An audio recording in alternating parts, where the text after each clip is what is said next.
আজকে মা বানিয়েছিল থোড়ের ঘন্ট বড়ি আর আলু দিয়ে। থোড় খাওয়াটা তো মেয়েদের জন্য খুবই ভালো, যেহেতু প্রচুর আয়রন আছে। থোড়টাকে মা প্রথমে কিন্তু ভালো করে সেদ্ধ করে স্ম্যাশ করে নিয়েছিল।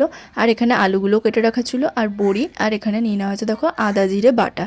তো এখানে প্রথমেই মা কড়াইয়ে দিয়ে দিয়েছে তেল, বড়িগুলো ভেজে নেবে। বড়িগুলো একদম হালকা করে ফ্রাই করে নিতে হবে, খুব বেশি লাল করে ভাজবে না, তাহলে কিন্তু একটু কড়া ভাব লাগে, তাই জন্য খুব হালকা করে ফ্রাই করা হয়ে গেছে। এরপর ওই তেলেই দিয়ে দেওয়া হয়েছে 1 চামচ পাঁচফোড়ন, একটা তেজপাতা। ফোড়নটা দিয়ে তারপর কেটে রাখা আলুগুলোকে হালকা নুন ও অল্প পরিমাণ হলুদ দিয়ে খুব ভালো করে কিন্তু ভেজে নিতে হবে। একটু আলুটা ভাজা ভাজা হয়ে গেলেই দিয়ে দিতে হবে এখানে কেটে রাখা টমেটো কুচোনো।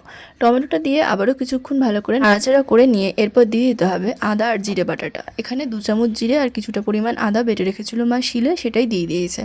এতে টেস্টটা কিন্তু ভালো আসে জিরে গুঁড়োর থেকেও।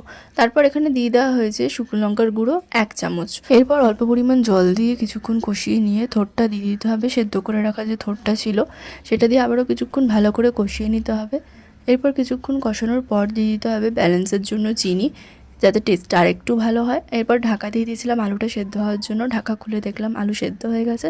তো তারপর মা এখানে বড়িগুলো দিয়ে দিয়েছিল, আর ওপর থেকে গরম মশলা গুঁড়ো আর ঘি ছড়িয়ে দিলেই কিন্তু রেডি আমাদের থোড়ের ঘন্ট।